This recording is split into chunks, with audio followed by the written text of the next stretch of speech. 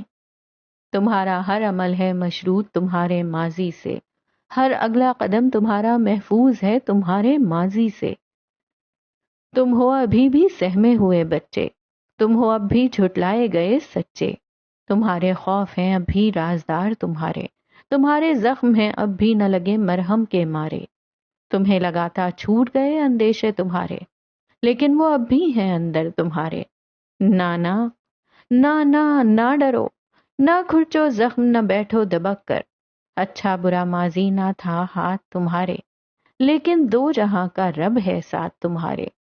اس سہمی رات میں دیکھو آئینے کی آنکھ میں، مٹاؤ خوف جو رہے ایک عرصہ ساتھ تمہارے، مسکراؤ آنکھیں ملاؤ، سینہ تانو کندھے اٹھاؤ، انسان اور اس کا ماضی ہمیشہ ساتھ رہتے ہیں، دہراؤ۔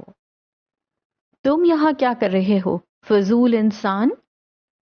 سوال میرا بھی کچھ مختلف نہیں، تم یہاں کیا کر رہی ہو عظیم عورت؟ دو لوگ ایک دوسرے کے روبرو تھے، دو لوگ جو آگ اور پانی جیسے تھے، دو لوگ جنہوں نے اپنے ہونے سے اپنی قدر و قیمت بڑھائی۔ وہ دونوں ایک دوسرے کو ایسے دیکھ رہے تھے جیسے کچا نگل لینا چاہتے ہوں۔ ان دونوں کی آنکھوں میں خون اترا تھا، نفرت، سخت نفرت کرتے تھے وہ دونوں ایک دوسرے سے۔ یہ کوئی پیشہ ورانہ نفرت نہیں تھی، بھلا ایک فیشن ڈیزائنر ایک انٹیریئر ڈیزائنر سے ایسی نفرت کیوں کرے گا؟ یہ کوئی وقتی نفرت نہیں تھی۔ وقتی نفرت یوں آنکھوں میں نہیں اتر آتی، یہ کئی برس پرانی بغض و عناد سے بھری، دل کے نہا خانوں سے جھانکتی برہنہ نفرت تھی، جس کا اظہار برملا کیا جاتا ہے۔ گھڑی کی سوئیوں کو پیچھے موڑا، وقت کے پانی میں چند منٹ قبل کے چپو گھمائے، آس پاس چلتے ورکرز کے ہاتھوں سے کافی کے کپ چھین لیے، آرٹ بناتے ڈیزائنرز کے دماغ سے نیا نیا آئیڈیا مسخ کیا، اور یوں اب ہم وقت میں چند منٹ پیچھے آ گئے۔ طوفان کے پہلے کی خاموشی، آئیڈیا کے لیے دماغ پہ زور دیتے ڈیزائنرز اور کافی کے بھرے جانے والے مگ، ان سب کے درمیان 20 کلیکشن کی عمارت کے باہر جھانک کر دیکھو تو اپنی لمبی گاڑی سے براق حنیف باہر آتا دکھائی دے گا۔ یہ قیس کے ساتھ موجود شوخ براق نہیں تھا، یہ مہدی کے سامنے بیوقوف بننے والا براق نہیں تھا، یہ 20 کلیکشن کا مالک، قیسم ٹیکسٹائل کا آدھا حصے دار، ملک کی سب سے بڑی ٹیکسٹائل انڈسٹری کا مالک تھا۔ اس کی چال میں غرور تھا، گردن اٹھا رکھی تھی، آنکھیں عقاب کی مانند چاروں اطراف میں دیکھ رہی تھیں۔ وہ خرامہ خرامہ چال چلتا 20 عمارت کے اندر داخل ہوا۔ عمارت کا گراؤنڈ فلور آج روز کے حساب سے خالی تھا۔ وہ لفٹ میں سوار ہوا اور مطلوبہ فلور کا بٹن دبایا۔ چند لمحے بعد وہ اپنے مطلوبہ فلور پہ تھا۔ لفٹ کے آہنی دروازے آپس میں جدا ہوئے، اسی پل وہ باہر آیا، مگر سامنے سے آتی لڑکی کو دیکھ ایک لمحے کے لیے اس کا سانس جہاں تھا وہیں تھم گیا۔ براق حنیف پلک تک نہ جھپک سکا۔ سامنے سے شیزل سیمسن چلتی ہوئی آ رہی تھی، سفید کرتا، نیلی جینز، بالوں کی پونی ٹیل، گلے میں مفلر کی مانند لیا گلابی دوپٹہ، پیروں میں سفید ہیلز، اور آج آنکھوں پہ چشمہ بھی لگا تھا۔ براق نے اس کے کندھے پہ ٹنگا بیگ دیکھا۔ ایک بے اختیار شناسا مسکراہٹ اس کے لبوں پہ آئی، جیسے وہ جانتا تھا اس بیگ سے سب نکلے گا سوائے ایٹم بم کے نسخے کے، سوائے اگلے وزیر اعظم کی تقرری کے کاغذات کے۔ اسی لمحے ایک احساس، ایک شناسا بے یقین سے احساس کے تحت شیزل نے نظر اٹھا کر سامنے دیکھا اور اس کی آنکھیں پتھرا گئیں۔ لمبی راہداری میں وہ دونوں ایک دوسرے کے سامنے کھڑے تھے، وہ دونوں انجان نہیں تھے، لوگ آس پاس سے گزر رہے تھے، شور، آواز، قدموں کی چاپ، سب کچھ مدھم ہوتا گیا۔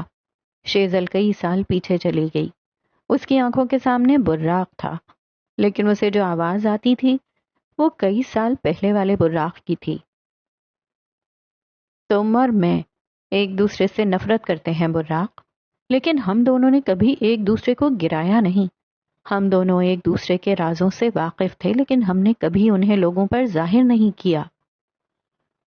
کالج کی راہداری، نم آنکھیں، تنی ہوئی گردن، ابھری ہوئی نسیں، شیزل سیمسن اس کے سامنے کھڑی تھی۔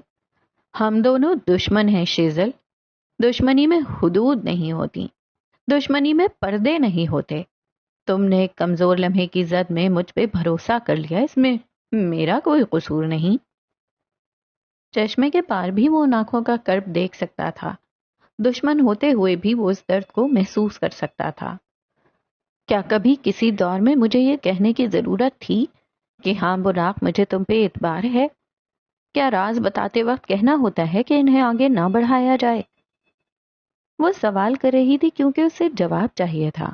وہ تعلق توڑتے وقت یقین دہانی چاہتی ہے کہ اس تعلق میں کیا کیا سڑ چکا ہے تاکہ مستقبل میں وہ آزاد رہے۔ براق نے کچھ کہنے کو لب کھولے، لیکن حال کی شیزل نے لبوں کو سختی سے میچ کر آنکھوں کو بند کر کے کھولا تو کالج کے درخت، ٹھنڈی ہوا اور جھلسا دینے والا سچ سب غائب ہو گیا۔ اس کے سامنے کھڑا شخص اب غیر اہم تھا۔ اس نے اپنے بیگ کو کندھے پہ درست کیا، گردن کڑا لی اور آگے بڑھنے لگی۔ اس کے لب دھیرے دھیرے بڑبڑا رہے تھے، تمہیں اپنے اعصاب پہ قابو ہے شیزل؟ وہ اس آدمی کے سامنے چلتی آ رہی تھی۔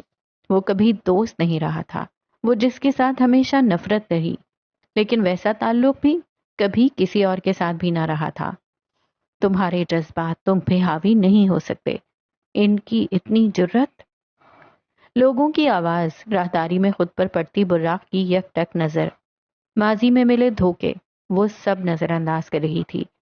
براق اب بھی بے سانس ہوتے جسم کے ساتھ کھڑا تھا۔ تمہیں تمہارے اعصاب پہ قابو ہے۔ اور وہ اس کے سامنے سے گزر گئی۔ دل اتنی زور سے دھڑکا تھا کہ حد نہیں۔ آنکھیں نم نہ ہوئیں لیکن اس کے دل میں ایک ٹیس سی اٹھی تھی۔ براق برق رفتاری سے اس کے پیچھے گیا۔ لفٹ بند ہونے والی تھی جب اس نے اپنے بوٹ کو بیچ میں پھنسا دیا۔ دروازے کے پٹ جدا ہوئے۔ شیزل اسے یوں نظر انداز کر رہی تھی جیسے جانتی ہی نہ ہو۔ تم یہاں کیا کر رہی ہو شیزل؟ لفٹ کے پٹ بند ہوئے تو وہ بے قراری سے اس کے سامنے آ کر کھڑا ہو گیا۔ اس نے جواب نہ دیا، بس نظر انداز کیے کھڑی رہی۔ تم یہاں کیا کر رہی ہو شیزل؟ اس نے اب کے سختی سے پوچھا۔ میں یہاں کام کرنے آئی تھی لیکن اب نہیں کروں گی۔ وہ خود کو نارمل رکھے گی، جہاں تک جتنا بھی ہو سکتا تھا وہ خود کو نارمل رکھے گی۔ تمہیں لگتا ہے تمہاری اتنی اوقات اور قابلیت ہے کہ تم یہاں کام کرو؟ تم یہاں کیا کر رہی ہو صاف صاف بتاؤ۔ فضول انسان، تم یہاں کیا کر رہے ہو؟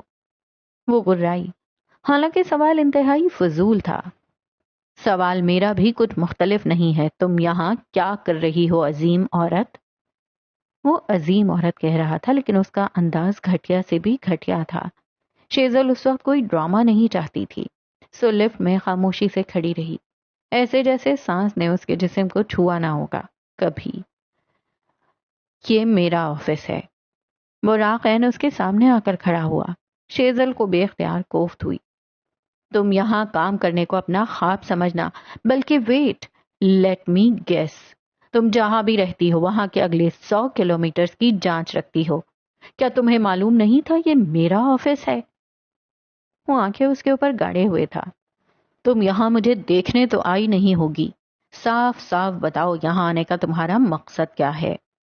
وہ دھیمی آواز میں قرآ رہا تھا۔ شیزل نے ٹھنڈی پرسکون نظروں سے اسے دیکھا، گو کے دل میں آگ کے بھٹے جل رہے تھے لیکن وہ توازن نہیں کھوئے گی۔ تم میرے باپ نہیں ہو براق حنیف، میں تو اپنے باپ کو بھی جواب دے نہیں ہوں۔ غصے سے اس کی آواز دھیمی تھی۔ لفٹ اپنی مخصوص آواز سے کھلی۔ شیزل نے اپنے قدم باہر کی جانب موڑے جب براق نے سرخ ہوتے چہرے کے ساتھ اس کا بازو پکڑ کر دوبارہ اندر کی جانب کھینچا۔ لفٹ کے بٹن دبائے، لفٹ دوبارہ چل پڑی۔ لمحوں کا کھیل تھا اور شیزل اس لمحے کو جذب نہ کر سکی۔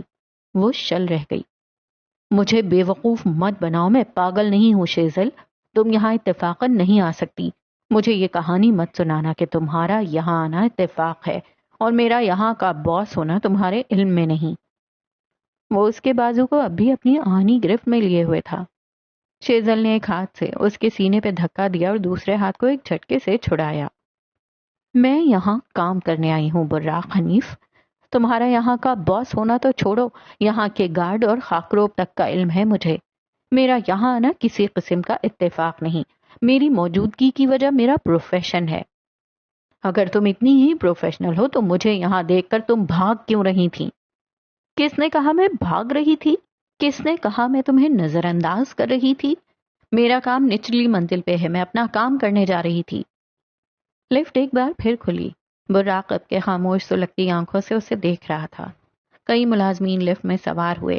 شیزل اس پہ ایک بیزار نگاہ ڈالتے ہوئے باہر نکل آئی۔ ابھی لفٹ کے دروازے بند ہوتے کہ براق نے ملازمین کی موجودگی کو نظر انداز کرتے ہوئے اسے پکارا۔ جب مجھ سے اتنی نفرت ہے تو پھر یہاں کام کرنے کی وجہ؟ شیزل ہیل کے بل گھومی، آنکھیں پٹپٹا کر اسے دیکھا۔ اس کی آنکھیں بیک وقت سنجیدہ اور شفاف تھیں۔ کس نے کہا مجھے تم سے نفرت ہے براق حنیف؟ اور یہاں اس جواب پہ براق نے اپنے دل کو خالی ہوتا محسوس کیا۔ دوستی، اعتبار، نفرت، کچھ نہیں تھا ان کے درمیان۔ چاہے نفرت ہی صحیح، کوئی جذبہ تو ہوتا۔ لفٹ کے جامد دروازے حرکت میں آئے اور ان دونوں کے چہرے اس لوہے کے گیٹ میں کہیں دور کھو گئے، وقت کی طرح، ریت کی طرح، لیکن دل میں اٹھتی ٹیس، کوئی اس کا کچھ کرے۔ قیس گمبھیر کی گاڑی قسم کو جانے والے راستے پہ دوڑ رہی تھی، لیکن آج وہ اکیلا نہیں تھا۔ اس کے ساتھ گاڑی کی پچھلی نشست پہ اس کا بھائی نما کزن، اس کا جگری دوست مہدی گمبھیر بیٹھا تھا۔ قیس گاڑی سے باہر دیکھ رہا تھا، جبکہ مہدی کو رہ رہ کر یونیورسٹی کا وہ منظر یاد آتا تھا جہاں زینیا نے اس آدمی کے ہاتھ پکڑے تھے۔ وہ اس کا چہرہ نہیں دیکھ سکا تھا، نہ اس کا کوئی اور رخ۔ اس نے بس زینیا کو دیکھا تھا اور اس کے ہاتھ میں ایک ہاتھ۔ شادی، تعلق، پارٹنرشپ، اس معاملے میں وہ ایک بار پھر الجھ گیا تھا۔ زینیا وہ لڑکی تھی جس نے ہمیشہ ہر مرد کا بڑھا ہوا ہاتھ جھٹکا تھا، پھر بلا اس آدمی پہ اتنی مہربان کیوں؟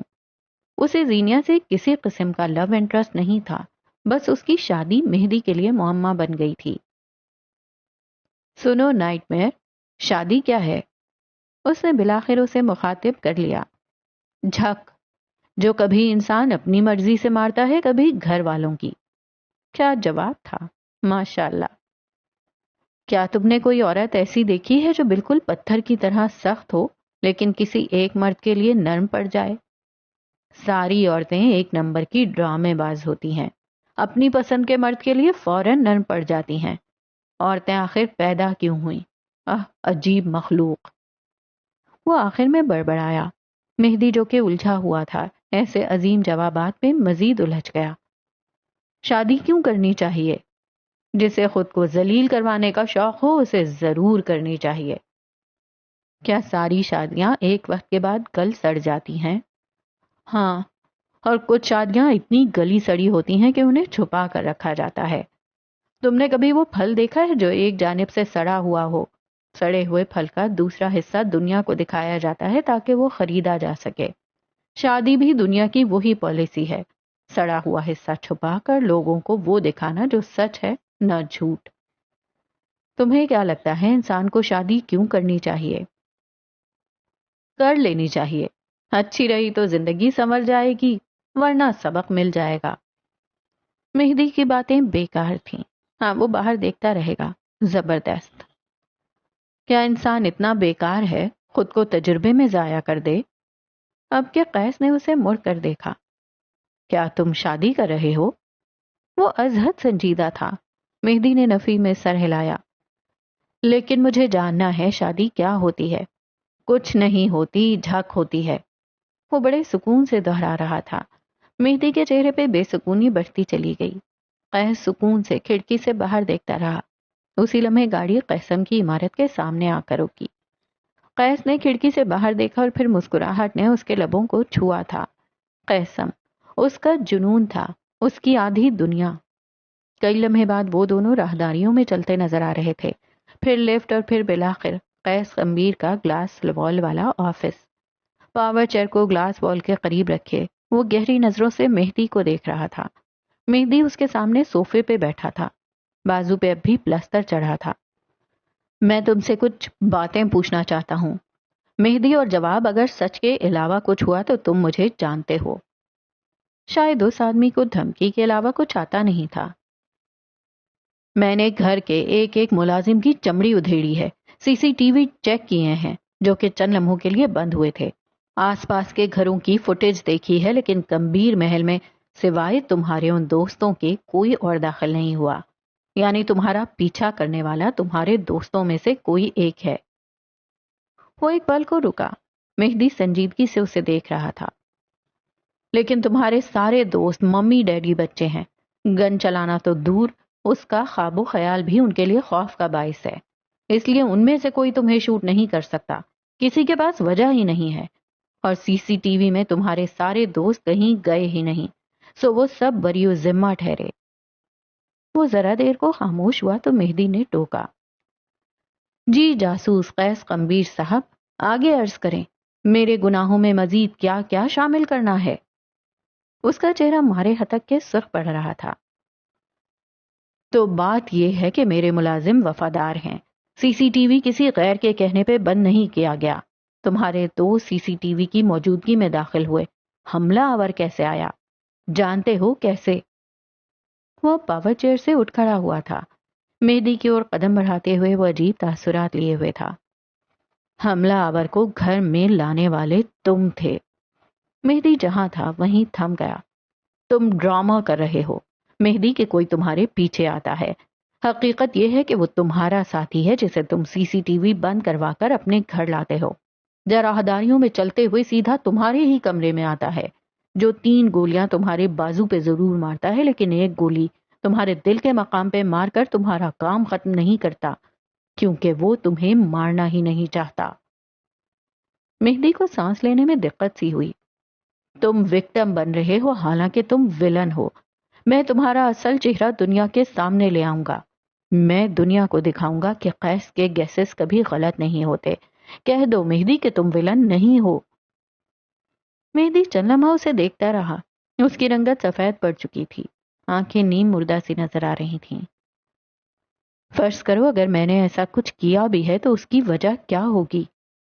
قیس نے ہتھیلی کا مکہ بنا کر جوش سے صوفے پہ دے مارا۔ وہی تو سمجھ نہیں آ رہا، آخر وجہ کیا ہے؟ اگر شہرت، تو میرا نہیں خیال تمہیں اس کی ضرورت ہے، پیسہ تمہارے پاس بہت ہے، لڑکی کا معاملہ ہو نہیں سکتا، you are not that type. ایک دم وہ چکر کاٹتے کاٹتے رکا تھا۔ ماضی، تمہارا ماضی، تم اپنے ماضی کو کور اپ کر رہے ہو، تم نے کچھ کیا ہے مہدی جسے اب تم چھپانا چاہتے ہو۔ تم اس وقت کہانی کے وکٹم ہو، لیکن کوئی دور ایسا رہا ہوگا جب تم کہانی کے ولن تھے۔ تم ولن تھے نا مہدی؟ وہ اپنے اندازوں کی تصدیق چاہتا تھا۔ مہدی چند پل سانس روک کے اسے دیکھے گیا اور پھر وہ ایک جھٹکے سے اٹھ کھڑا ہوا تھا۔ میں آج آخری بار کہہ رہا ہوں، مجھے اس بارے میں کچھ نہیں پتا۔ چبا چبا کے بس یہی الفاظ ادا کیے اور پھر لمبے لمبے ڈگ بھرتا آفس سے باہر نکل گیا۔ قیس نے سر جھٹکا تھا۔ مر نہ جاتے خوشی سے، گر اعتبار ہوتا۔ قیسم کی لمبی راہداریوں میں چپکے سے دبے پاؤں داخل ہو تو مہدی کمبیر تمہیں ایک پیغام لکھتا نظر آئے گا۔ میں اس کھیل سے تھک چکا ہوں، میں حقیقت بتانے کو تیار ہوں۔ ہاں، میرا ماضی سیاہ تھا، کیا تم میری سیاہ کاری سننے کو تیار ہو؟ الفاظ حیران و پریشان، کچھ پشیمان سے اپنے مطلوبہ شخص کی طرف جا رہے تھے۔ کہانی کا وکٹم ولن بن رہا تھا، کھیل اب شروع ہو رہا ہے، کیا تم تیار ہو؟ اسلام آباد کی شامیں کافی بوجھل اور خاموش ہوا کرتی ہیں۔ اس کے بوجھل پن کو کم کرنے کے لیے گاڑھی چائے کا 1 کپ، بیلکنی سے نظر آتا کوئی خوبصورت نظارہ، جھلملاتی روشنیوں کا آنکھ میں ٹھہر جانا یا پھر کڑوی کافی کا 1 مگ، بس یہی کافی ہوتا ہے۔ یوں ہی اسی بوجھل ہوتی شام میں اسلام آباد کے ایک رنگین کیفے کا رخ کرو تو زرد بتیوں نے سارے میں خوابناک سا ماحول پیدا کر رکھا تھا۔ آفس سے تھکے ہارے لوگ، پارٹنر اور دوست سے ملاقات کرتے لوگ، کافی یا پھر چائے سے اپنی تھکن اتارتے لوگ اس کیفے میں بہت تھے، لیکن 2 لوگ تھے جن کے پاس کافی سے زیادہ بڑے مسائل تھے، جن کی تھکن کم از کم یہ کڑوا مایا نہیں اتار سکتا تھا، ان کی تھکن ابدی تھی۔ کیا تم ان 2 لوگوں کے بارے میں مزید جاننا چاہو گے؟ چہرے کا رخ موڑ کر آنکھوں کو ایک مختلف زاویے پر گھما کر دیکھو تو کیفے کی درمیانی میز کے گرد زینیا حاکم اور بالاج میر بیٹھے تھے۔ بالاج کا سر جھکا تھا، وہ ازحد پشیمان تھا۔ زینیا سنجیدہ تھی، نہ وہ پریشان تھی نہ مایوس، وہ حل ڈھونڈے بیٹھی تھی، لیکن مسائل کی تہ تک جانا اس کا کام تھا۔ مجھے سب سچ جاننا ہے، بالاج مجھے بتائیں کیا ہوا، کیسے ہوا، کب ہوا؟ اس نے بازو سینے پہ باندھ رکھے تھے، آنکھیں سچ جاننا چاہتی تھیں۔ بالاج نے نظریں اٹھا کر اسے دیکھا۔ اس کی آنکھیں سرخ تھیں، مایوس، پریشان۔ سعودی عرب میں میرا ایک دوست رہتا ہے، ہم دونوں ساتھ پڑھتے تھے، اس نے کہنا شروع کیا۔ اس کے بھائی کا سعودی عرب میں بہت اچھا کاروبار تھا اور وہ ہمیشہ مجھ سے کہتا رہتا تھا کہ اگر میں کچھ سرمایہ اکٹھا کر لوں تو وہ اپنے بھائی سے میرے لیے بات کرے گا اور مجھے بھی اپنے ساتھ شامل کر لے گا۔ میں نے اس کی بات پہ غور کیا اور مجھے پتا چلا کہ جن بلندیوں کی، جن آسائشات کی مجھے ضرورت ہے وہ مجھے چند ٹکے کی نوکری میں نہیں مل سکتی، نہ ہی کسی پاکستانی کاروبار میں جہاں آدھے خاندان کو مجھے پالنا پڑ رہا ہو۔ مجھے پیسہ وہاں کمانا تھا جہاں بس مجھے معلوم ہو کہ میں کتنا کما رہا ہوں۔ وہ سانس لینے کو رکا، اپنی منکوہا کو ایک نظر دیکھا۔ اسے لگا تھا وہ اسے سچ بتا دے گا تو زینیا کے دل سے ہر بات نکل جائے گی، لیکن وہ نہیں جانتا تھا کہ زینیا حاکم باتیں یاد رکھ لیتی ہے تاکہ آپ کی ایک امیج بنا سکے، پھر اس میں خود کو فٹ کرے۔ جو ظلم آپ نے کسی اور پہ کیا، زینیا اسے خود پہ تصور کرے اور پھر ساری زندگی آپ کو اسی بات کا تانا دیتی رہے۔ جی ہاں، ایسی تھی زینیا حاکم۔ اس کی زندگی پہ ایک بہت بڑا منفی چارج تھا۔ میں نے اپنی پڑھائی کے سالوں میں مختلف ملازمت کی۔ تم تو جانتی ہو ہمارا حصہ جو ہمیں دادا کی طرف سے ملا تھا وہ سارے کا سارا ابا کے جوئے اور شراب کی نظر ہو گیا۔ اماں کا حصہ وہ جہیز کی صورت لے چکی تھیں۔ زینیا کہنا چاہتی تھی کہ جہیز حصہ نہیں، لیکن قیمت مختلف تھا۔ میں نے بہت محنت کی زینیا، دن رات گدھوں کی طرح کام کیا۔ اپنی پڑھائی کے ساتھ ساتھ میں نے کئی کورسز کیے، پیسہ جمع کیا اور پھر بالآخر میرے پاس 5 لاکھ جمع ہو چکے تھے۔ ویٹر نے بالاج کے سامنے کافی کا مگ رکھا۔ زینیا نے ایک چائے کہہ کر اس کی لائی کافی کو منع کیا۔ مختصر وقفے کے بعد وہ پھر کہہ رہا تھا، چند سالوں میں میرے پاس اچھی خاصی رقم جمع ہو چکی تھی، اور پھر چند ماہ پہلے جب تمہارے ابا ہمارے رشتے کی بات چلانا چاہتے تھے تب انہوں نے مجھے کاروبار یا کسی نئی نوکری کے لیے 10 لاکھ دینے چاہے۔ بالاج ایک پل کو رکا، زینیا کی بے تاثر آنکھوں میں دیکھا اور پھر میز پہ دھرا اس کا ہاتھ اپنے ہاتھ میں لینے کی کوشش کی۔ زینیا نے نامحسوس انداز میں ہاتھ پیچھے کیا۔ میرا یقین کرو زینی، تم سے شادی کی وجہ وہ رقم نہیں تھی، تم سے شادی میری دل کی خواہش تھی۔ میں نے جب سے ہوش سنبھالا یہی خواہش کی تھی۔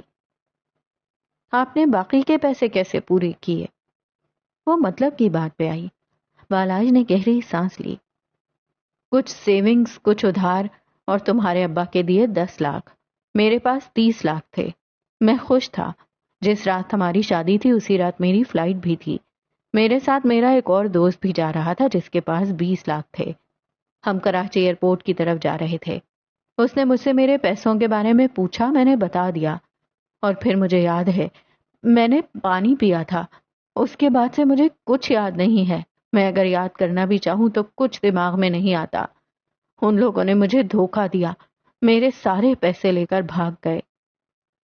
اس نے ایک بار پھر سر جھکا دیا اور بے حد دل گرفتگی سے کہنے لگا، میرا سب کچھ تباہ ہو گیا زینی، میرے پاس اب کچھ نہیں رہا۔ I am sorry Zeeni, I am sorry.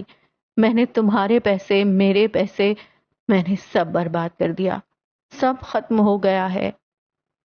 وہ اگلے کئی منٹ یوں ہی سر جھکائے پشیمان رہا، خود کو الزام دیتا ہوا، خود کو کوستا ہوا۔ زینیا چاہ کر بھی اس کی چارہ جوئی نہ کر سکی۔ دل میں اس آدمی کے لیے کوئی احساس تھا ہی نہیں۔ وہ پوچھ نہ سکی کہ بالاج کو کس نے حق دیا کہ وہ اس کے جہیز کے پیسے یوں خرچ کرے، لیکن بنیادیں، اسے بنیادیں بنانی تھیں۔ سب ٹھیک ہو جائے گا بالاج، آپ فکر مت کریں، میں حل نکال لوں گی۔ بالآخر وہ ایک مشینی انداز میں کہہ چکی۔ بالاج نے جھکا ہوا سر اٹھایا، اس کی گیلی آنکھیں ممنون تھیں۔ مجھے معاف کر دو زینی، میں نے تمہارے ساتھ بہت غلط کیا ہے۔ ہماری شادی کو ابھی 1 ماہ بھی نہیں ہوا اور میں نے تمہارے لیے اتنی ساری مصیبتیں کھڑی کر دیں۔ وہ رکا، ایک خوف زدہ سی نظر زینیا کے چہرے پہ ڈالی۔ کیا تم مجھے معاف کر سکتی ہو زینیا؟ وہ یوں ہی چند لمحے اسے دیکھتی رہی۔ اس شخص سے جو تعلق تھا وہ دنیا کا سب سے مضبوط رشتہ تھا، لیکن یہی وہ رشتہ تھا جس سے زینیا کو کوئی امید، کوئی خواہش نہیں تھی۔ کیا وہ ساری زندگی خواہش کرنے سے گھبرائے گی، امید رکھنے سے ہچکچائے گی؟ کیا اس کے گھر کا برا ماحول اسے یوں ہی کسی پہ اعتبار نہیں کرنے دے گا؟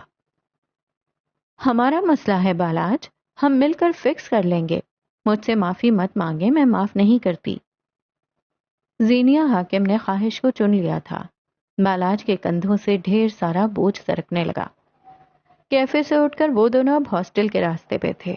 بالاج اب ٹھیک تھا۔ اگر آپ کے ساتھ کھڑے لوگ مشکل میں کندھے مضبوط کر لیں تو آپ کا جسم خود ہی توانا ہو جاتا ہے۔ آپ کہاں رہ رہے ہیں، یعنی کوئی مستقل پتہ؟ فٹ پاتھ پہ قدم رکھتے ہوئے چلتی گاڑیوں کے بے تحاشا شور کے درمیان زینیا نے پوچھا۔ میں ٹیکسلا میں اپنے دوست کے ساتھ رہ رہا ہوں۔ 3 لوگ کمرہ شیئر کر رہے ہیں۔ اب تو لگتا ہے ساری زندگی اسی جہنم میں گزر جائے گی۔ اس نے بیزاری سے سر جھٹکا۔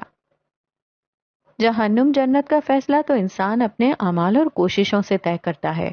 آپ مایوس کیوں ہو رہے ہیں؟ وہ دونوں اب ہاسٹل کی لمبی گلی کا موڑ مڑ رہے تھے۔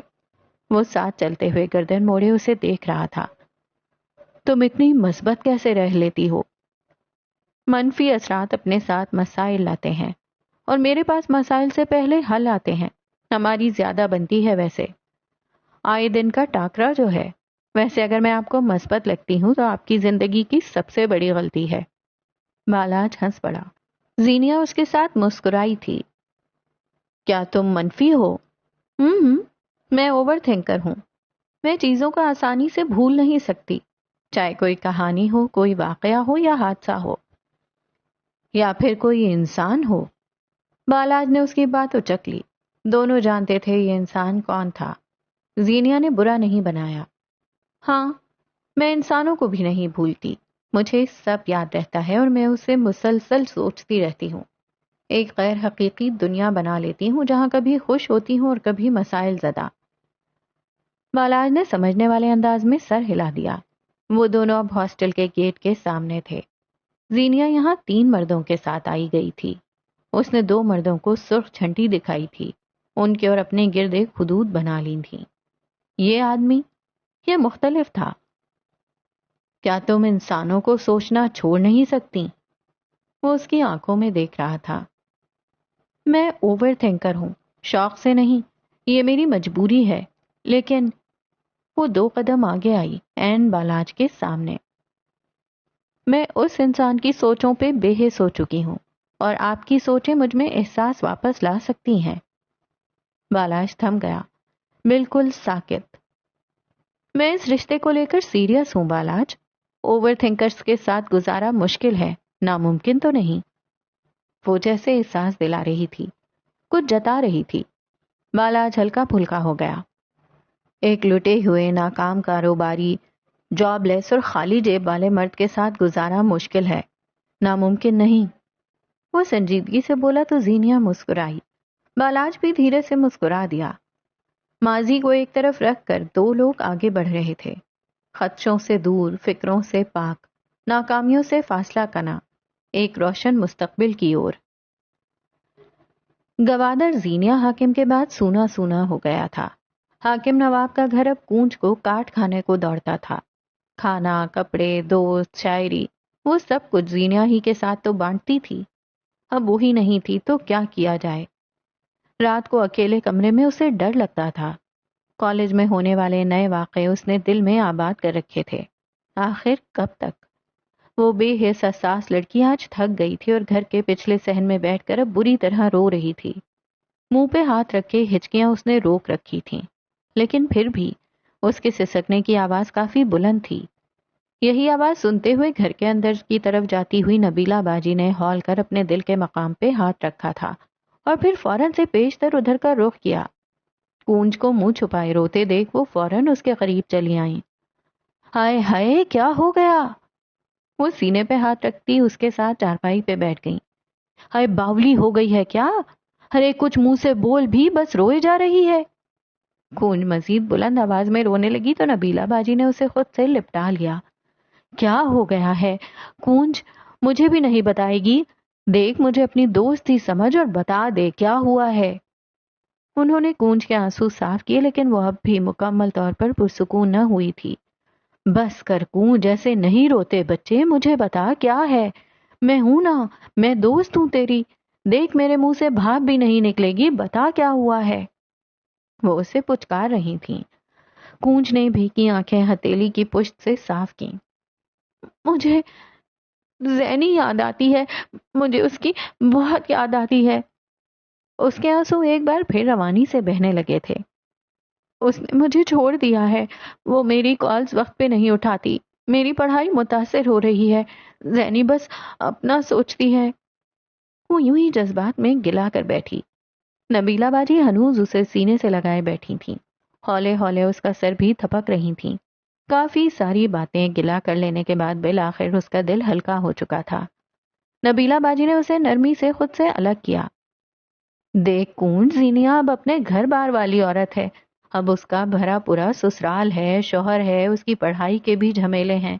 وہ اب تجھے ویسا وقت، ویسی توانائی نہیں دے سکے گی، حالانکہ وہ چاہتی ہوگی، لیکن پھر بھی اب یہ سب اس کے لیے ممکن نہیں ہے۔ تم سمجھ رہی ہو؟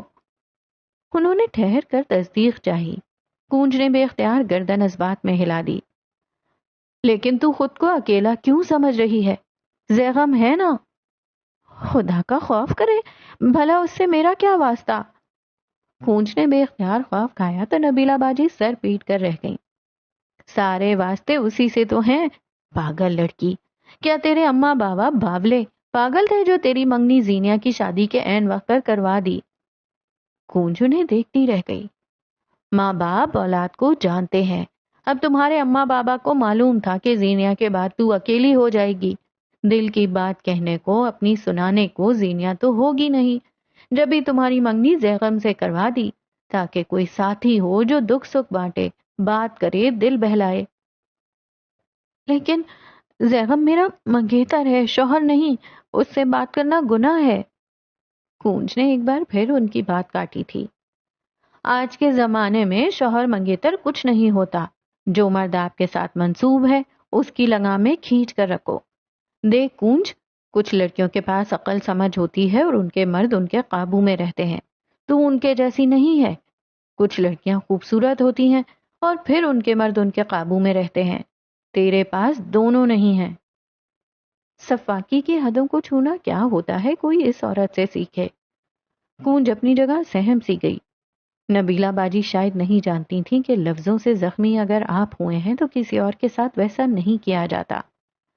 میں نے نوٹ کیا تھا، شادی پہ بھی اس نے ایک بار تجھ سے بات نہیں کی، رک کر تیری تعریف نہیں کی۔ ارے منگیتر کا کچھ تو حق ادا کرتا وہ۔ پہلے مجھے لگا اسے تجھ میں کوئی دلچسپی ہی نہیں ہے، لیکن معاملہ اب مجھے سمجھ آیا ہے۔ کیوں نہیں دیکھتا وہ مجھے؟ کونج نے خود کو کہتے سنا۔ کیونکہ وہ تجھ سے زیادہ خوبصورت ہے، اس کا رنگ، قد، کاٹ، اس کی ذہانت، آدھے خاندان کی لڑکیاں اس کے آگے پیچھے منڈلاتی ہیں۔ ایسے میں وہ مغرور ہو گیا ہے۔ ایسے مرد چاہتے ہیں کہ ان کی طرف پہل کی جائے، اور اب جب تک تمہاری جانب سے پہل نہیں ہوگی وہ تمہارا نہیں ہو سکتا۔ لکھوا لو، اس کو قابو میں کر لے کونج۔ خاندان میں ایک عبداللہ کافی تھا، اب دوسرا مت لا۔ وہ چھوڑ دے گا تو کیا کرے گی تو؟ وہ مجھے نہیں چھوڑ سکتا، زیغم ایسا نہیں لگتا۔ اپنی اس کزن وریشا کو دیکھا تھا، کیسے اس کے آگے پیچھے گھوم رہی تھی۔ مرد برا نہیں ہوتا، یہ کمبخت تیسری عورت اسے اچھا رہنے نہیں دیتی۔ مرد کو قابو کر کے رکھنا ہوتا ہے، ورنہ وہ دسترس سے نکلنے میں دیر نہیں کرتا۔ کونج رونا بھول عجیب مخمسے میں پھنس گئی تھی۔ بچہ کبھی گند میں اپنی مرضی سے نہیں گرتا، آس پاس کا ماحول اسے اچھا اور برا بناتا ہے۔ کونج کے قریب آج کل گند بڑھ رہا تھا۔ وہ کوئی پرندہ نہیں ہے جسے میں قید کر دوں، اور کیا میں اتنی بے مول ہوں جو یوں اس کے پیچھے بھاگوں؟ نبیلہ باجی نے اسے افسوس سے دیکھا تھا۔ مرد کو ہمیشہ پرستش چاہیے ہوتی ہے، وہ چاہتا ہے اس سے وابستہ عورت اس کے آگے پیچھے رہے، ساری توجہ، سارا مرکز بس وہی رہے۔ بڑی ضدی اور بچکانہ مخلوق ہیں مرد، یہ جتانا بھی نہیں چاہتے اور پھر یہ ضد رکھتے ہیں کہ عورت بس ان سے جڑ کر رہے۔ کچھ مردوں کے لیے پہلا قدم آپ کو خود اٹھانا ہوتا ہے، زیغم کے لیے پہلا قدم تمہیں لینا ہوگا، ورنہ خاندان ایک اور عبداللہ دیکھے گا۔ اور یاد رکھنا، ہر زینیا کے لیے بالاج نہیں آتا۔ وہ بول چکی تو خاموش ہو گئی۔ کون چپ چاپ بیٹھی رہ گئی۔ جن بچوں نے بری شادیاں دیکھی ہوں وہ اچھی شادی کے خواب دیکھتے ہیں، جن بچوں نے گھر میں تشدد دیکھا ہو، مار پیٹ گالم گلوچ دیکھی ہو، وہ باہر امن اور سکون کی خاطر پیپل پلیزر بن جاتے ہیں۔ جن بچوں نے تنگ دستی بدمعاشی بدحالی دیکھی ہو وہ بڑے ہو کر اونچا گھر اچھا کھانا چاہتے ہیں۔ انسان کا مستقبل اس کے ماضی سے جڑا ہوتا ہے۔ انسان کے اختیار میں ہوتا ہے کہ برے ماضی کو اچھے حال سے بدل لے یا پھر حال کو ماضی سے بھی بدتر کر دے۔ تمہارے خیال میں کونج حاکم کیا کرے گی؟ قاسم کے ورکرز آج دھڑا دھڑ ڈیزائنز چھاپ رہے تھے۔ کافی کے بھاپ اڑاتے مگز آج ہر ڈیزائنر کے ہاتھ میں نظر آتے تھے۔ بی کیو پروجیکٹ کے ڈیزائن جلد آن ایئر ہونے والے تھے۔ پری بکنگ شروع ہونے میں بس کچھ دن باقی تھے۔ تقریباً ہر ڈیزائنر اپنے ڈیزائن کو ایک آخری ٹچ دیتا نظر آ رہا تھا، لیکن یہاں ایک ایسا ڈیزائنر تھا جس سے اب تک کام نہیں ہو پا رہا تھا۔ اس کے ہاتھ جامد تھے، دماغ آئیڈیاز سے بھرا ہوا، مگر کچھ تھا جو پچھلے کئی ماہ سے اسے کوئی ڈیزائن بنانے نہیں دے رہا تھا۔ آرٹسٹ کا درد کاش کوئی سمجھ سکے۔ اپنے آفس میں ایک گلاس وال کے سامنے رکھے صوفے کے آگے اس نے ایک چھوٹی میز رکھی ہوئی تھی۔ آس پاس اسکیچ پینسلز، رنگ، ٹیبلٹ، کاغذ، اسکیچ بک اور کئی مڑے تڑے کاغذ پڑے تھے۔ اس کے گھونگھریالے بال آج ماتھے پہ بکھرے تھے، آنکھیں بے تحاشا سرخ تھیں۔ اسی لمحے اس کے آفس کا دروازہ ایک دھاڑ سے کھلا۔ براق حنیف چہرے پہ غیظ و غضب لیے اندر آتا دکھائی دیا۔ میں اس لڑکی کو اپنے ہاتھوں سے ماروں گا۔ اس کا قتل جس دن ہوا میرے ہاتھوں سے ہوگا۔ کیفے کے پرسکون گوشے میں بیٹھی شیزل قطن پرسکون نہیں لگتی تھی۔ اس وقت اس کا چہرہ غصے سے بھرا تھا۔ وہ واٹس ایپ پہ وائس نوٹ ریکارڈ کرتی اپنی دوست کو آج کے رینٹ بھیج رہی تھی۔ ہر 2 منٹ بعد وہ طنز و تمسخر سے اپنی بات بتاتے ہوئے رک جاتی اور لائک واو، لائک سیریسلی جیسے جملوں کا اضافہ کرتی تھی۔ 20 کلیکشن کے دفتر سے نکلنے کے بعد وہ سیدھا یہاں آئی تھی۔ اسے اپنا غصہ جذب کرنا تھا۔ وہ اگر بولتی نہ تو پھٹ پڑتی۔ کسے قتل کرنے نکلے ہو تم سنگل پسلی؟ قیس نے گردن صوفے پہ گرا دی۔ براق سرخ دہکتے ہوئے چہرے کے ساتھ آگے آیا اور گلاس وال کے سامنے تن کر کھڑا ہو گیا۔ شیزل سیمسن واپس آ چکی ہے، اس نے چبا چبا کر اطلاع دی۔ قیس نے پٹ سے آنکھیں کھول دی۔ کیا مطلب وہ واپس آ گئی ہے؟ وہ گئی کہاں تھی؟ وہ محظوظ ہوا۔ وہ تو روزے اول سے وہاں ہے۔ اس نے براق کے دل کی جانب اشارہ کیا۔ اور وہاں بھی۔ اب کے براق کے دماغ کی جانب اشارہ کیا۔ بکو مت لوسیفر، میں سیریس ہوں۔ وہ آج میرے آفس آئی تھی۔ اس نے میرے سامنے کھڑے ہو کر کہا کہ وہ مجھ سے نفرت نہیں کرتی۔ وہ ایسا کیسے کہہ سکتی ہے؟ تمہیں اعتراض کس بات پہ ہے؟ اس کے یہ کہنے پر کہ اسے تم سے نفرت نہیں ہے، یا پھر یہی بات تمہارے سامنے کھڑے ہو کر کہنے پہ؟ اس نے بازو سینے پہ باندھے، آنکھیں محظوظ کن انداز میں براق کے چہرے پہ گاڑ رکھی تھیں۔ براق نے ضبط کرنے کی کوشش کی۔ جو کچھ بھی ماضی میں ہوا تھا اس میں میرا کوئی قصور نہیں۔ کمال ڈھٹائی تھی۔ جو کچھ بھی ماضی میں ہوا اس میں اس کا کوئی قصور نہیں۔ میں ایک پھرکی ہوئی لڑکی تھی، شاید میں نے اسے وہ سب بتاتے ہوئے بھانگ پی لی تھی۔ میں اتنی پاگل کیسے ہو سکتی ہوں؟ اس نے وائس نوٹ ریکارڈ کرتے ہوئے حیرت کا مظاہرہ کیا، پھر بیزاری سے فون کو میز پہ دھر دیا اور میز پہ رکھے کیک کا ایک بڑا سا ٹکڑا اٹھا کر منہ میں ڈالا۔ اسے کھانا چاہیے تھا، ڈھیر سارا کھانا۔ مشکل مسائل، پریشانی، ان کے حل کے بعد اسے بس کھانا ہی چاہیے ہوتا تھا۔ کیک کا ایک بڑا سا ٹکڑا کھا لینے کے بعد اس نے موبائل اٹھایا۔ کھلی ہوئی چیٹ میں اب اس کی دوست کے میسیجز چمک رہے تھے۔ وہ اسے سمجھا رہی تھی، شاید کام ڈاؤن ہونے کو کہہ رہی تھی، لیکن شیزل فیصلہ کر چکی تھی۔ میں کل صبح اپنا استعفیٰ اس کے منہ پر مار کر آؤں گی۔ میں کل صبح اسے آدھے آفس کے سامنے فائر کروں گا۔ وہ غصے سے بڑبڑایا۔ ساتھ آگے بڑھ کر میز پہ دھری کافی کا مگ اٹھا لیا اور ایک ہی گھونٹ میں اپنا حلق جلا لیا۔ تم اسے فائر کرو یا نہ کرو، وہ خود کل صبح استعفیٰ تمہارے منہ پہ جوتے کی طرح مارے گی۔ کاش میں وہ منظر اپنی آنکھوں سے دیکھ سکتا۔ اسے تعصب ہوا۔ تم میرے دوست ہو یا پھر اس کے؟ وہ دبا دبا غرایا۔ میں تو سچائی کا علمبردار ہوں۔ جو کچھ تم نے اس کے ساتھ کیا تھا وہ انتہائی نازیبا تھا۔ تمہارے جیسے دوستوں پہ لکھا گیا ہے مجھے میرے دوستوں سے بچاؤ، اور تمہارے جیسے دشمنوں پہ لکھا گیا ہے دشمن کم عقل ہو مگر کم نسل نہ ہو۔ وہ راہ اب کے یہاں سے وہاں چکر لگانے لگا تھا۔ اسے کسی پل چین نہ آتا تھا۔ اسے اپنے آفس میں رکھنے کی ایک وجہ بتاؤ مجھے۔ بالآخر وہ رک گیا۔ خود کو ایک ترجیح دینی چاہیے۔ وہ ٹیلنٹڈ ہے، اپنے کام کو جانتی ہے اور پروفیشنل ہے، اور اگر کوئی اور وجہ نہ ملے تو اسے اپنے دل کی ملکہ سمجھ کر رکھ لو۔ جاب چھوڑنے کی ایک وجہ بتاؤ مجھے، سوائے اس کے کہ وہ تمہارا دشمن رہ چکا ہے۔ شیزل کی دوست کا 10 سیکنڈ کا وائس نوٹ اسے الجھن میں ڈال گیا۔ وہ کمینہ ہے، ذلیل ہے اور غیر پروفیشنل ہے۔ ایک ہاتھ میں کیک کا ٹکڑا اٹھائے منہ کو اسی کیک سے بھرے وہ پھنسی پھنسی آواز میں بولی، پہلی 2 وجوہات انتہائی فضول ہیں اور تیسری کا کوئی ثبوت نہیں، کیونکہ اب تک تم نے اس کے ساتھ کام نہیں کیا۔ اب کے شیزل کو غصہ آیا تھا۔ تمہاری کوئی دلیل، کوئی بات میرا فیصلہ نہیں بدل سکتی۔ میں کل صبح استعفیٰ اس کے منہ پہ ماروں گی۔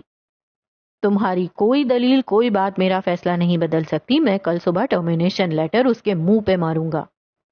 اس نے آخری فیصلہ کیا تھا، اور جب وہ اس کے بدلے میں تمہارا سر 10ویں دفعہ پھاڑے گی تب مجھے ویڈیو کال کر لینا۔ یقین مانو زندگی میں پہلی بار تمہیں دیکھ کر خوشی ہوگی۔ وہ راق نے دانت پہ دانت جما کر اسے دیکھا، پھر اپنا موبائل نکال کر ایک کال ملائی۔ ہاں شاکرا، میرے لیے ایک ہائیڈرا فیشل کا اپوائنٹمنٹ لے لو، آج ایک بہت بڑے جراثیم سے واسطہ پڑ گیا ہے۔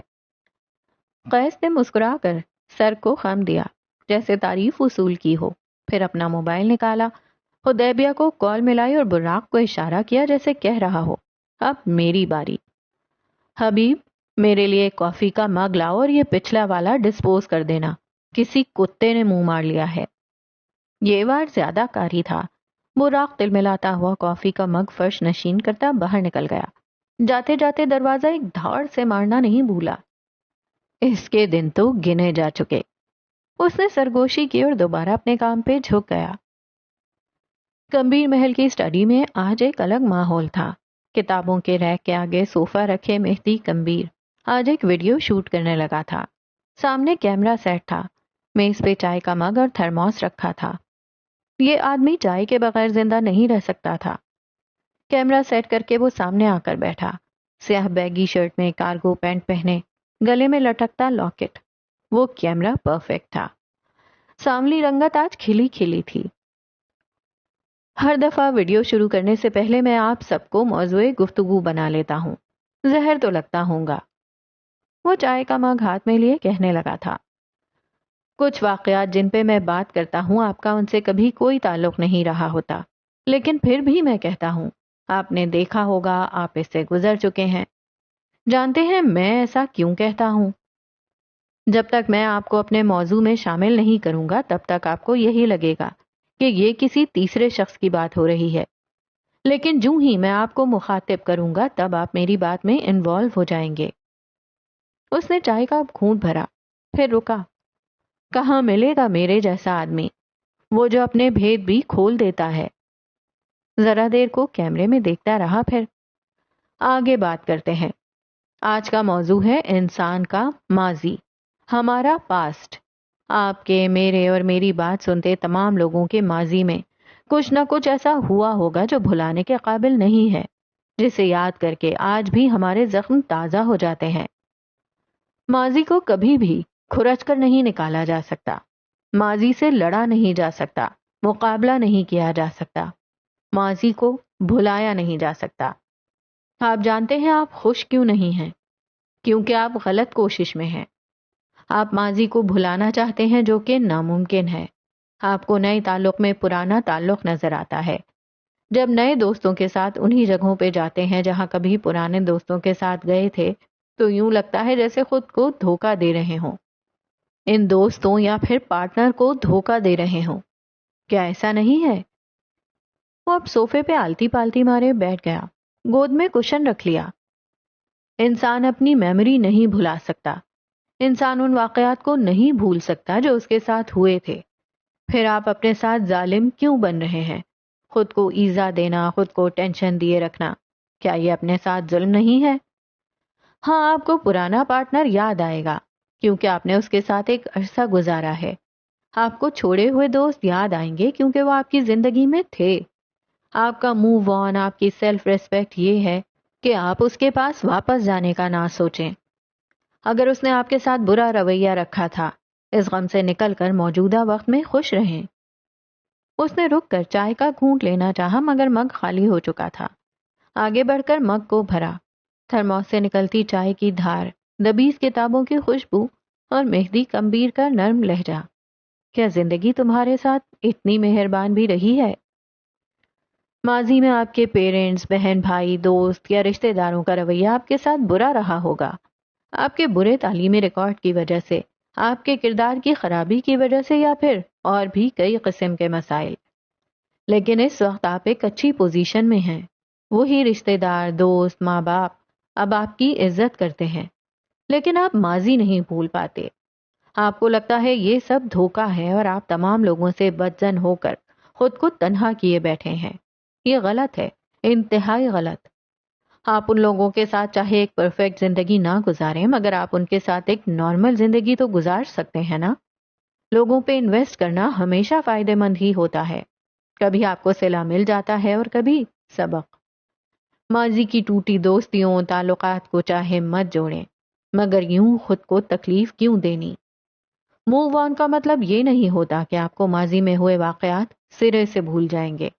موو آن کا مطلب یہ ہوتا ہے کہ آپ نے اپنے دل سے ان لوگوں کی عزت نکال دی جو آپ کی عزت نہیں کرتے۔ آپ نے ساری رات ان لوگوں کو اسٹاک کرنا چھوڑ دیا جنہوں نے آپ کو تکلیف دی تھی۔ آپ نے کسی اور سبجیکٹ میں داخلہ لینا چاہا، کوئی اور نوکری کرنی چاہی، کہیں اور شادی کرنی چاہی جو نہ ہو سکی۔ اب آپ کا موو آن یہ ہے کہ آپ جہاں ہیں وہاں خوشی تلاش کریں۔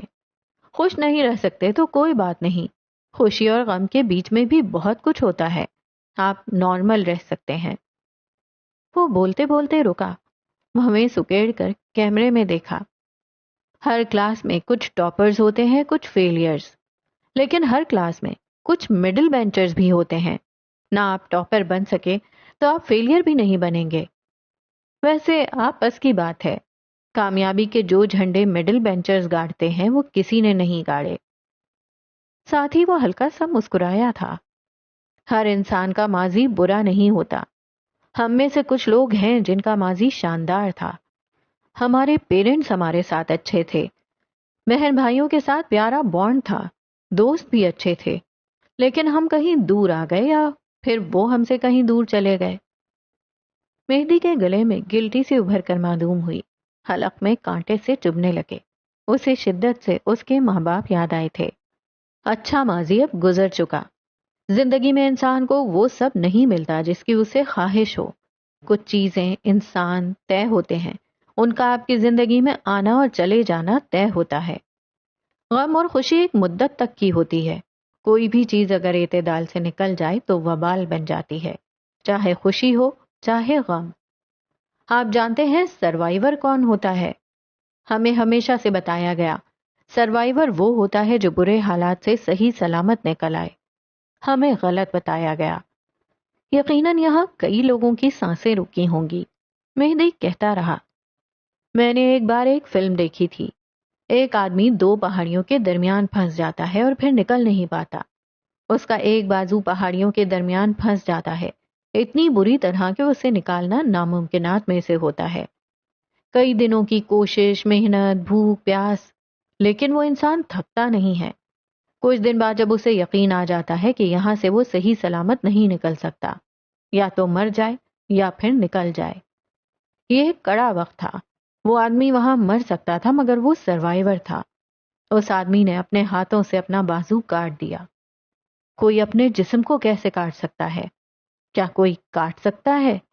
یہ ایک انتہائی مشکل عمل ہے، مگر سروائیورز کے لیے یہی عمل زندگی ہے۔ اس آدمی نے اپنی بقیہ زندگی اسی ایک بازو کے ساتھ گزاری ہوگی، مگر اس کی ٹانگیں سلامت رہیں، اس کا چہرہ، اس کی زندگی سلامت رہی۔ کیا یہ کافی نہیں تھا؟ وہ بھوک، پیاس، موت، ہر چیز سے بچ کر نکل آیا تھا، صحیح سلامت نہیں، ایک عضو گنوا کر، مگر وہ آیا۔ چند لمحے مہدی خاموش ہو گیا، گویا اپنی ہی بات پروسیس کرنا چاہتا ہو۔ ماضی بھی اسی طرح کا ہوتا ہے، کئی بار آپ ڈیمیج ہو جاتے ہیں، کئی بار آپ کو اپنے سے وہ رشتے دور کرنے پڑتے ہیں جو جسم جیسے ہوں۔ آپ کبھی دل کٹوا کر آتے ہیں، کبھی روح، لیکن آپ واپس آتے ہیں، حال میں، کیونکہ آپ سروائیور ہیں۔ اس آدمی نے اپنے ہاتھ سے اپنے بازو کی رگیں کاٹی، آدھا بازو لے کر لھٹکتے ہوئے گوشت کے ساتھ واپس زندگی کی اور آیا، کیونکہ وہ سروائیور تھا، ڈیمیج تھا مگر زندہ بھی۔ آپ کا ماضی بھی اسی طرح کا ہے، ساری زندگی اس کٹے ہوئے بازو کی طرح ساتھ رہے گا۔ آپ نامکمل بھی رہیں گے، مگر آپ زندہ ہیں تو خود پہ جینے کی تمنا ترک نہیں کرنی۔ انسان اور اس کا ماضی ہمیشہ ساتھ رہتے ہیں، بس فرق یہ ہے کہ آپ کو اس ماضی اور حال کے درمیان ایک باؤنڈری بنانی آنی چاہیے۔ ایک بہتر مستقبل کے عزم کے ساتھ مہدی کمبیر کو الوداع۔ اس نے بیٹھے بیٹھے اپنا ہاتھ سینے پہ رکھا اور سر کو ہلکا سا جھکایا۔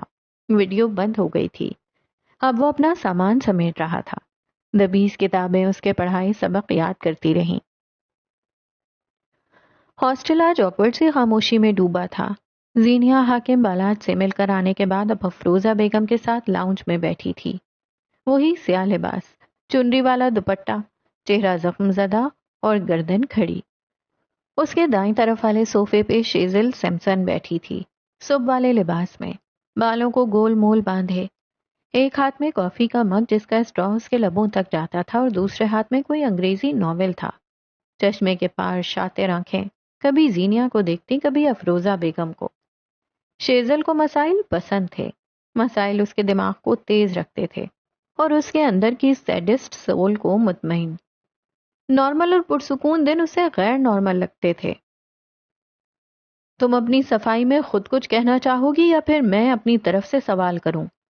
وہ سنجیدہ تھی اور سخت بھی۔ زینیا گہری سانس لیتے ہوئے آگے کو ہوئی۔ آنٹی، میں اس وقت ٹراماٹائز تھی، میں اس آدمی کو جانتی تک نہیں تھی، پھر میں اسے کیسے اپنے بارے میں سب سچ بتا دیتی؟ وہ آدمی ایک رات قبل مجھے پارک میں ملا تھا، اس نے میری گردن پہ بندوق رکھی، اس نے مجھے مارنے کی کوشش کی، اور وہ بھی صرف ایک فکشنل کردار کے لیے۔ کیا آپ یقین کر سکتی ہیں میں انتہائی بیکار۔ زینیا کی بات کے درمیان میں ہی شیزل منہ بگاڑ کر بولی۔ اس کی کافی کا ذائقہ اچھا نہیں تھا۔ دو سنجیدہ عورتیں اب اس غیر سنجیدہ عورت نما بلا کو دیکھ رہی تھیں۔ شیزل نے کھسیانی ہنسی ہنستے ہوئے ہاتھ اوپر اٹھا کر گویا ہتھیار ڈالے ہوں۔ میں آپ کو اعتماد میں لینا چاہتی تھی، میں اس مسئلے کو اسی طرح فکس کرنا چاہتی تھی جس سے آپ کو کوئی مسئلہ نہ ہو، لیکن آئی ایم سوری، مجھ سے یہ نہیں ہو سکا۔ اس نے شاید زندگی میں پہلی بار سوری کہا تھا۔ میں آپ سے درخواست کر رہی ہوں کہ پلیز آپ میرے گھر والوں سے اس بارے میں بات نہ کریں۔ یہ کیا بکواس، 1500 کی لی تھی یہ کتاب، ایسے کیسے مرکزی کردار کو مار دیا؟ ریڈنگ گلاسز والی لڑکی ایک بار پھر ان کی گفتگو میں مخل ہوئی تھی۔ اب کے آنٹی اور زینیا نے ایک قہر آلود نگاہ اس پہ ڈالی تھی۔ شیزل نے اپنی آنکھیں پینڈولم کی طرح یہاں سے وہاں گھمائیں، جیسے کہہ رہی ہو وائی سو offended، اور پھر دوبارہ گردن کتاب پہ جھکا لی۔ آنٹی کی فیوریٹ نہ ہوتی تو اس وقت زینیا اس کا گلا دبا چکی ہوتی۔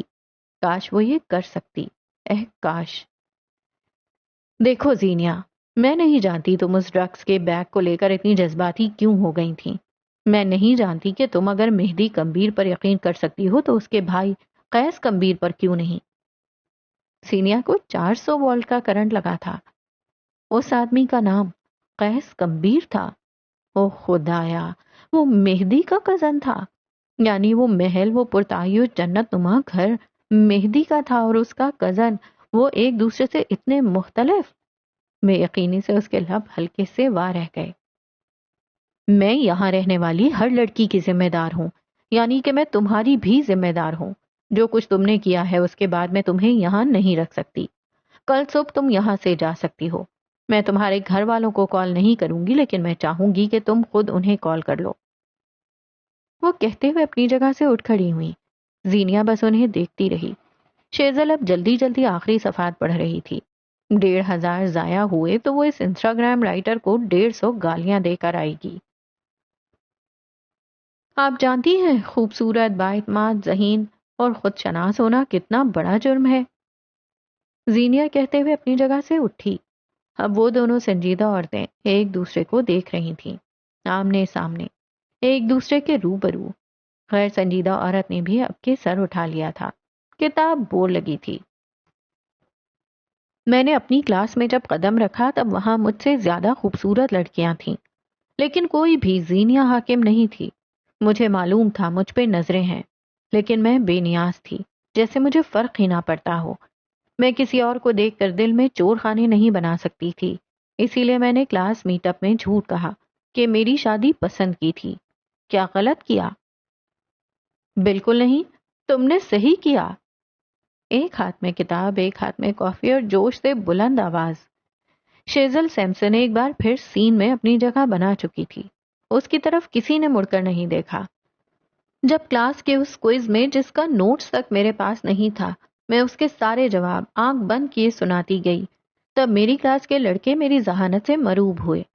میں نے کسی کو خوش فہمیاں نہ پال لینے اور ایک خاردار راستے پہ چلنے سے روک دینے کے لیے اگر خود کو 3 سال سے بے اولاد کہلوایا، خود کو کرسڈ ظاہر کرنے کی کوشش کی، تو کیا غلط کیا؟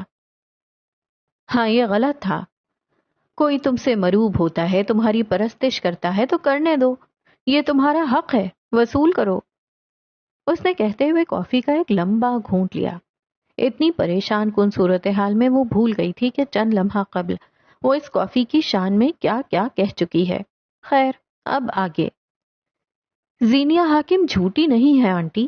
ہاں، زینیا موقع پرست، بازی پلٹ دینے والی ہے۔ ہاں، میں نے کہانی گڑھی کیونکہ کہانی نے مجھے بچا لیا۔ میں نے خود کو آفت زدہ کہلوایا تاکہ لوگ مجھ سے دور رہیں۔ میں مقابلہ بازی کرنے نہیں آئی، میں یہاں لوگوں کی نظروں میں کھٹکنے نہیں آئی، میں سیف گیم کھیلنے آئی ہوں، کیونکہ اگر میں گری تو میرے ساتھ گرنے والی کئی لڑکیاں ہوں گی۔ میں واپس گئی تو اگلے کئی سال کوئی ماں باپ اپنی بیٹی کی تعلیم کے حق میں نہیں ہوں گے۔ میرے کندھوں پہ ڈھیر سارا بوجھ ہے آنٹی، اس بڑے شہر کے مانسٹرز کا بھی اور اس چھوٹے شہر کی میری راہ تکتی انوسنٹس کا بھی۔ وہ سانس لینے کو رکی۔ آنٹی قائل ہو گئی تھی، واللہ وہ قائل لگتی تھیں۔ مجھے واپس بھیج دیں گی، میں ڈھیٹ ہوں، ضدی ہوں، دوبارہ کسی اور ہاسٹل آ جاؤں گی، لیکن کیا آپ ان نہ آنے والی لڑکیوں کا بیڑا اٹھائیں گی؟ ان کا حساب آپ کے گلے ہوگا۔ واؤ، یہ لائنز تمہاری اپنی ہیں یا کسی ناول کی ہیں؟ اصل میں مجھے ناول کی لائن یاد نہیں رہتی۔ میں شیزل، اب اگر تمہارے منہ سے ایک بھی لفظ نکلا تو میں تمہاری کولڈ کافی کا ڈبہ کوڑے میں ڈال دوں گی، اینڈ آئی مین اٹ۔ سینیا نے پیچھے مڑ کر گڑاتے ہوئے کہا تو شیزل نے منہ پہ انگلی رکھ لی، لیکن یہاں سے اٹھ کر نہ گئی۔ مسائل فیس کرنا، حل کرنا اور ان میں پھنسے لوگ دیکھنا اس کا محبوب مشغلہ تھا۔ آنٹی واپس صوفے پہ ٹک کر بیٹھ گئیں۔ وہ نیم رضامند لگتی تھیں۔ مجھے اب بھی سمجھ نہیں آ رہی ہے کہ تم نے اپنے شہر کے متعلق جھوٹ کیوں کہا، اس کی تو کوئی معقول وجہ بھی نہیں۔ جب 4 از حد ضروری جھوٹ بولے جائیں تب ایک غیر ضروری جھوٹ بول دینا چاہیے۔ میری کور سٹوری کے لیے ضروری تھا کہ میں خود کو ایک نئے ماحول میں ڈھال کر پیش کروں، میں نے بس وہی کیا ہے۔ مہدی سب سچ جانتا ہے اور اس کا کزن آدھا سچ آدھا جھوٹ۔ کیا یہ سب تمہارے لیے مسائل نہیں کھڑے کرے گا؟ مسائل سے پہلے میرے پاس حل آتے ہیں، میں دیکھ لوں گی۔ آپ اپنی بات کریں آنٹی، ان دونوں سے میرا کوئی واسطہ ہے ہی نہیں۔ میں دوبارہ کبھی قیس سے نہیں ملنے والی، پھر کیا؟ اس نے بازو سینے پہ باندھ لیے تھے۔ یہ آخری چانس ہوگا، قبول ہے؟ تمہیں سزا کے طور پر 3 دن کچن سنبھالنا ہوگا، قبول ہے؟ تم اپنے پکڑے گئے جھوٹ کی سزا بھگتنے میں اکیلی ہوگی، میں تمہاری پشت پناہی نہیں کروں گی، قبول ہے؟ اس نے شانے بے نیازی سے کہا۔ شیزل نے اس کو دیکھتے ہوئے بیزاری سے سر گھمایا. ہیڈی تو نیل آرمسٹرانگ دی اولاد. اتنی تم نیل آرمسٹرانگ کی اولاد؟ وہ زور سے بڑبڑائی. آنٹی اٹھ کر چلی گئیں تو زینیا نے صوفے کے ہتھے سے ٹیک لگا لی. پھر اپنی شیطانی نظریں شیزل کی جانب موڑی. شیزل کو کچھ غلط ہونے کا احساس ہوا.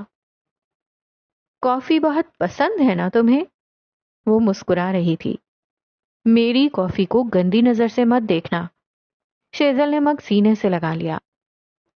کافی کے ساتھ ایک بہترین کرائم تھرلر اور اپنے سامنے ہوتا فیملی ڈرامہ. تمہاری ڈریم وشز ہے نا؟ وہ ہنوز مسکرا رہی تھی. شیزل نے فوراً سے کتاب ہاتھ سے پیچھے کر لی. کتاب کا کوئی مذاق نہیں زینیا، اس نے وارن کیا. زینیا اٹھ کھڑی ہوئی، چھوٹے چھوٹے قدم لیتی لاؤنج کے دروازے تک گئی. شیزل نے سکھ کا سانس لیا. گئی ڈائن. یکدم وہ مڑی، محظوظ نظروں سے اسے دیکھا. اس کتاب کا مرکزی کردار مرا نہیں قتل ہوا ہے، وہ بھی اپنی بیوی کے ہاتھوں. قاتلہ آخر تک پولیس کے ہاتھ نہیں آئے گی. یہ کتاب ایک ہیرو کی نہیں، ویلن کی ہے. امید ہے تم ان اسپوائلرز کے بعد بھی اپنی کافی انجوائے کرو گی اور اپنی ریڈنگ سے پرسکون رہو گی. شیزل آنکھیں منہ کھولے اسے دیکھتی رہی. اس کا 1,500 ضائع ہو چکا تھا. اس کا بس نہیں چلتا تھا اپنے نقصان پہ کفن لپیٹ کر سو جائے. شیزل سیمسن کی زندگی برباد ہو چکی تھی اور وہ صدمے سے شل رہ گئی تھی. رات نے منہ کھول کر شام کی نیلاہٹ کو اپنا شکار بنا لیا اور اسلام آباد پہ یوں تاریکی پھیلا دی گویا یہاں کبھی کسی قسم کی روشنی آئی ہی نہ ہو. ایسے میں ہمارا رخ روشنیاں ہوں گی. ایک ہلکا پھلکا ماحول اور تر و تازہ کر دینے والی گفتگو ہوگی. اور کہانی کا کون سا کردار آپ کو ہلکا پھلکا کر سکتا ہے؟ براق حنیف کا پینٹ ہاؤس زرد بتیوں میں جگمگا رہا تھا. دروازہ پار کرتے راہداریوں میں قدم دھرتے پینٹ ہاؤس کی آرائش پہ اپنا دل لٹاتے. پول سائڈ پہ آؤ تو اس وقت وہاں 3 لوگ موجود تھے. تینوں نے ایک جیسا لباس، سیاہ ٹی شرٹ اور سیاہ ہی ٹراؤزر پہن رکھے تھے جن کے سینے پہ انگریزی عبارت فرینڈز نیور لائے لکھی تھی. یہ اس 3 لوگی پارٹی کا ڈریس کوڈ تھا. پول سائڈ کے سامنے گلاس وال تھی جہاں سے سارا شہر نظر آتا تھا. امیر ہونے کا ایک فائدہ ہوتا ہے، آپ گھر کو ایک حسین نظارہ دینے کے لیے کروڑوں روپے خرچ کر سکتے ہیں. اب لوگ اسے چونچلا کہیں یا شوق، ان کی مرضی. ایک طرف الیکٹرک انگیٹھی کے آگے کھڑا قیس باربیکیو بنا رہا تھا تو دوسری جانب اپنے ایک بازو سے کام کرتا مہدی کمبیر لمبی میز جو کہ عین پول کے سامنے تھی اسے سجا رہا تھا. براق حنیف پیروں کو پول کے پانی میں ڈبوئے عربی غزل گنگنا رہا تھا. ویسے میری آخری اطلاعات کے مطابق میں تمہارے باپ کا زرخرید غلام نہیں ہوں. قیس سیخ کو پلٹتے ہوئے مصروف انداز میں بولا تھا. اور میری آخری اطلاعات کے مطابق میں تمہاری ماں کے جہیز میں آئی لونڈی نہیں ہوں. اٹالین ڈنر سیٹ کو میز پہ سجاتا مہدی بھی اپنا حصہ ڈال گیا. لیکن میری آخری اطلاعات کے مطابق میں ایک حسین معصوم جانباز دل گفتار شہزادہ ضرور ہوں جس کے ہاتھ کام کرنے سے تھک جائیں گے. براق نے اپنی منطق پیش کی. اور یہ اطلاع تم تک پہنچانے والا کون ہے؟ قیس نے پلیٹ باربیکیو سے بھر دی. میری ایک انتہائی حسین گرل فرینڈ، اس نے مجھ سے کہا ہے بابو تمہارے ہاتھ بہت نازک ہیں. لڑکیوں کی بات کا متضاد مطلب لیتے ہیں. جب وہ کہے تمہارے ہاتھ بہت نازک ہیں تب وہ کہنا چاہتی ہوگی بابو تمہاری چمڑی تو چمڑے سے بھی زیادہ سخت ہے. قیس نے اس کی بات اچک لی. براق سوچ میں پڑ گیا. آج میری 9 نمبر والی گرل فرینڈ نے کہا ہے کہ اس کے گھر والے مجھ سے ملنا چاہتے ہیں. پھر اس کا مطلب کیا ہوا؟ اس کا مطلب یہ ہوا کہ جان پہلے تو تمہارے کارڈ اور خون صرف میں چوس رہی تھی، اب حصے دار آنے والے ہیں، تیار ہو جاؤ. فرانسیسی گلاس لگاتا مہدی کیا تشریح کر رہا تھا. براق نے افسردہ ہو کر گردن ڈھلکا دی. یعنی اگر کبھی کسی دور میں مجھ جیسا لاؤبالی شوخ زمانے کا بھٹکایا ہوا مرد ایک عزت دار زندگی گزارنے کی آرزو کرے گا تو مجھے ایسی ہی ٹاکسک لڑکیاں ملیں گی. کیا میرے لیے نیکی کا کوئی راستہ نہیں؟ قیس نے ایک سیخ بلند کی اور دوسری کو اب بھی پلٹ رہا تھا. راستہ ہے، ہر دفعہ ہوتا ہے، لیکن تم اپنے راستے میں کھڑے شیطان خود ہو براق۔ عورت بھی اس مرد کو برا بناتی ہے جس کے اپنے دل میں کھوٹ ہو۔ بات میں دم تھا، یا پھر براق کی ڈھلکی گردن اب تھک چکی تھی کہ وہ کوئی جواب نہ دے پایا۔ کچھ دیر بعد وہ تینوں باربیکیو کی پلیٹس ہاتھ میں لیے، جوس کا گلاس ساتھ رکھے، پیر پول کے پانی میں ڈبوئے بیٹھے تھے۔ ساتھ ایک ٹرے رکھی تھی جس میں باقی کے لوازمات تھے۔ پلیٹ میں مختلف ساسز بھی تھیں اور ایک طرف رکھے ٹرے میں چاولوں کی پلیٹ تھی۔ اس وقت وہ تینوں جگری یار لگ رہے تھے، لیکن سچ تم سے بہتر کون جانتا ہے؟ ویسے ایک بات ہے، وہ راہ سوچتے ہوئے کہنے لگا، ہم تینوں میں سب سے زیادہ خبیث کون ہے؟ اس کی بات پہ باقی دو بھی سوچ میں پڑے۔ نوالا چباتا منہ رک گیا، ہاتھ میں پکڑے مشروب نے ساکن ہو کر انہیں دیکھا۔ ایسا کرتے ہیں، موازنہ کر لیتے ہیں۔ ہم تینوں اپنی اپنی زندگی کا ایک بہت بڑا گناہ بتائیں گے اور پھر ایک نیکی۔ جس کی نیکی بھاری پڑی وہ سکندر۔ کیا کہتے ہو؟ مجھے اس قسم کے فضول کھیل میں کوئی دلچسپی نہیں، قیس نے ناگواری سے ٹوکا۔ امی کہتی ہیں جو ڈرتا ہے وہ چور ہوتا ہے۔ براق نے جوس کا گھونٹ بھرتے ہوئے تبصرہ کیا۔ مہدی البتہ پرسوچ لگتا تھا۔ اس کے ہاتھ میں ایک پلیٹ تھی اور دوسرا ہاتھ حرکت نہیں کر سکتا تھا۔ وہ بس پلیٹ پکڑے بیٹھا تھا۔ اسے کھلانے والا قیس تھا، جوس کا گلاس اس کے لبوں سے لگانے والا براق حنیف تھا۔ کیا تمہیں اب بھی ان کے جگری یار ہونے پہ شک ہے؟ سب سے پہلے میں سناؤں گا، مہدی نے فیصلہ سنایا۔ میرا گناہ یہ ہے کہ کچھ وقت پہلے جب میں وینس گیا تھا تو وہاں میرے ٹور گائیڈ نے اپنی بیوی کو میرے سامنے تھپڑ مارے اور اس کا گلا دبایا۔ اسی وقت وہاں پولیس آ گئی۔ لڑکی نے مجھے چشمدید گواہ کے طور پر متعارف کروایا، لیکن میں مکر گیا۔ میں نے کہہ دیا میں نے کچھ بھی نہیں دیکھا۔ وہ ایک پل کو رکا۔ براق نے تعصب سے اسے دیکھا اور جوس کا گلاس اس کے لبوں سے لگایا۔ زخمی اسپیکر نے 2 گھونٹ بھرے۔ قیس نے کانٹے کی مدد سے اسے باربیکیو کا ایک ٹکڑا کھلایا۔ مہدی نے پوری طرح چبایا، نگلا اور اب وہ بولنے کو تیار تھا۔ میں اپنی ٹریول لائف پہ تھا نا، چارجز اور ایک بارسوخ خاندان کے آدمی کا انتقام نہیں داغ سکتا تھا۔ یہ تھا میرا گناہ۔ کچھ پل کے لیے تینوں مرد خاموش ہو گئے، یہاں تک کہ کانٹا بھی نہ اٹھایا۔ جوس کے گلاس کو ہوا میں معلق رہنے دیا۔ 1 منٹ کا سوگ بیتا تو مہدی نے ایک بار پھر کہنا شروع کیا۔ میری نیکی یہ ہے کہ جب میں پچھلے سال کوریا گیا تھا تب ایک نسبتاً کم خوبصورت لڑکی کو 4 سے 5 لڑکیاں بلی کر رہی تھیں، یہاں تک کہ انہوں نے منی اسٹریٹنر سے اس کا بازو بھی جلا دیا، اور تب میں وہاں ان سب سے لڑنے والا اکیلا آدمی تھا۔ وہاں میں نے مار بھی کھائی، مجھے کافی گہری چوٹ بھی آئی۔ اس بلی لڑکی کے گارڈ مجھ سے زیادہ تگڑے تھے، لیکن میں نے اس لڑکی کو بچا لیا تھا۔ پلیٹ میں کانٹا بجا بجا کر گویا تالی بجائی گئی۔ اس کے دائیں بائیں بیٹھے مردوں نے اس کی حوصلہ افزائی کی تھی۔ اب قیس کی باری۔ براق کی توپوں کا رخ قیس کی جانب ہوا۔ سیاہ آنکھوں والے مرد نے لمبی گہری سانس لی۔ کانٹے میں باربیکیو کا ذرہ اٹکا کر مہدی کے منہ کے قریب لے گیا، ساتھ ذرا سے چاول بھی اسے کھلائے۔ میرا گناہ یہ تھا کہ جب میں 10 سال کا تھا تو میرے بابا نے کچھ لوگوں کو ڈیرے پہ باندھ دیا تھا۔ ان کا قصور یہ تھا کہ ابا نے ان 2 آدمیوں کو منع کیا تھا کہ جب ڈیرے سے گزر رہے ہو تو ریڈیو پہ گانے نہ لگایا کرو، لیکن وہ آدمی باز نہ آئے۔ بابا نے ان کو درخت سے باندھ دیا۔ سخت سردی کا موسم تھا اور بابا نے ان دونوں کو یہ سزا کے طور پر 2 ملازم ان کے سر پہ کھڑے کر دیے جو ان پہ ٹھنڈا برف پانی ڈالتے تھے، اور 4 پنکھے ان کے دائیں بائیں چلا دیے۔ بابا کسی کام سے چلے گئے اور مجھے میرے چھوٹے بھائی کے ساتھ وہیں چھوڑ گئے۔ وہ بولتے بولتے رکا۔ دونوں مرد محو سے اسے سن رہے تھے۔ قیس نے پلیٹ میں رکھے کھانے کا ایک اور نوالا مہدی کی جانب بڑھایا۔ میرا بھائی مستقیم ان دونوں مردوں کو ٹھٹرتے دیکھ تالیاں بجا رہا تھا۔ میں اس وقت بھی سمجھتا تھا کہ یہ ظلم ہے، لیکن اپنے بھائی کی خوشی کی خاطر ملازمین کو حکم دیا کہ ان کے اوپر پانی ڈالتے رہیں، یہاں تک کہ وہ دونوں رائتا ڈالو۔ بولتے ہوئے قیس کی بات مہدی کمبیر نے کاٹی۔ وہ سادے چاولوں کے اوپر رائتا ڈالنے کی فرمائش کر رہا تھا۔ قیس نے رخ بدل کر چھوٹی باؤل سے رائتے کے 2 چمچ چاولوں کے اوپر ڈالے۔ براق نے مشروب مہدی کے لبوں سے لگایا۔ گھونٹ بھرنے کے بعد اب وہ چاملوں کے لیے منہ کھولے ہوئے تھا، انوکھا لاڈلا۔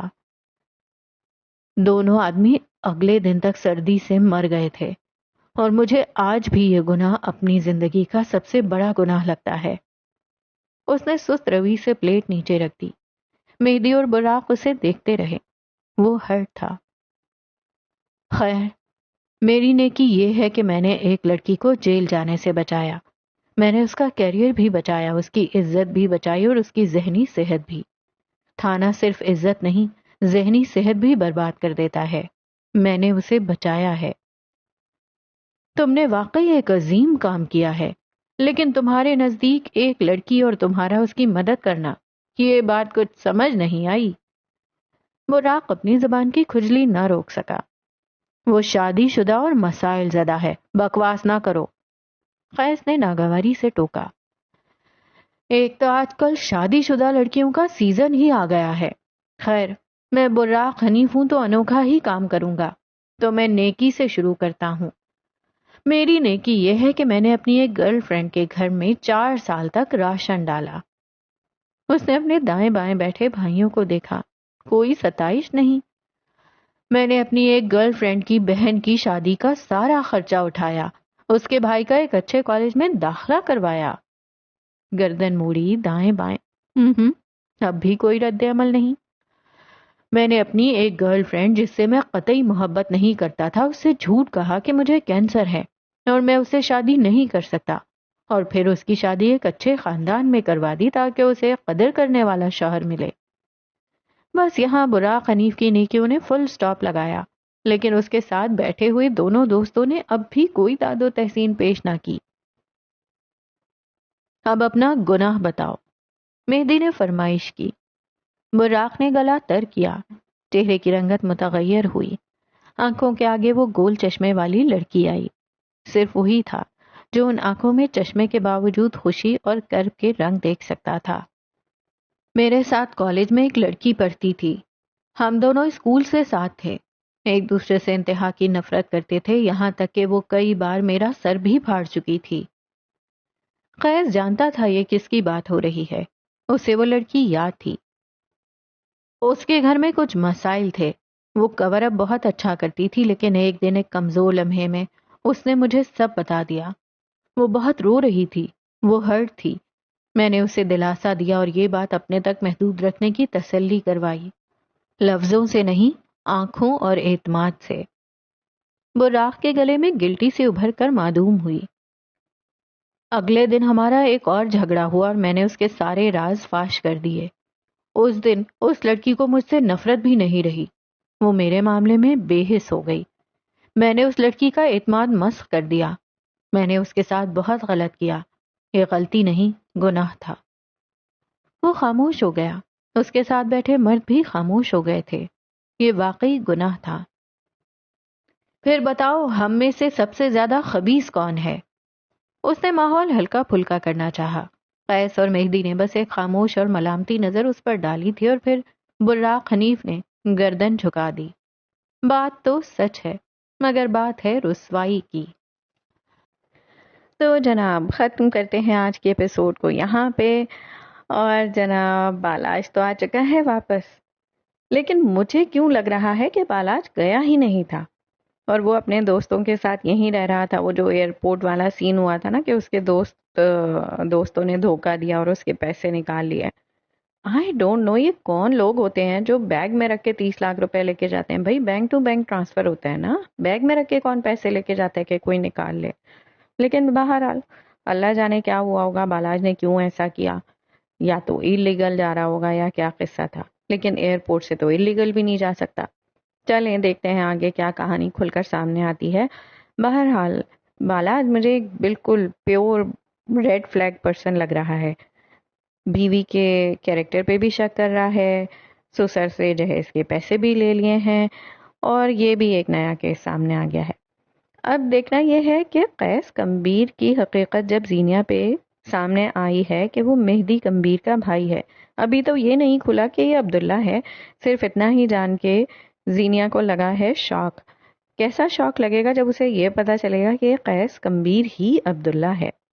I am waiting for that moment. اور کیا ہوا جناب آج کے ایپیسوڈ میں؟ اور کیا ہوا؟ ہاں، براق اور شیزل کا کیس سامنے آیا. براق کی کلاس فیلو ہے شیزل، اور مجھے لگ رہا ہے کہ براق جو ہے وہ شیزل کو پسند کرتا ہے.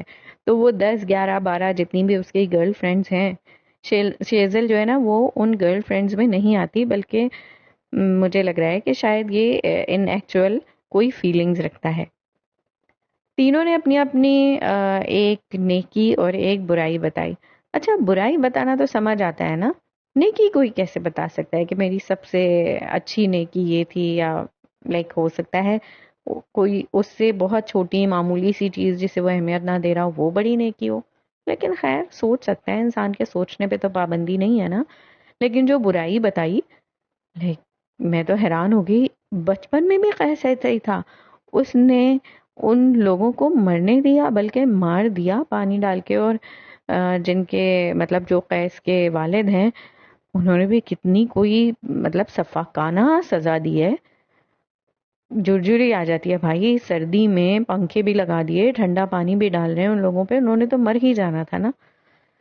چلے دیکھتے ہیں آگے کیا ہوتا ہے. اللہ حافظ.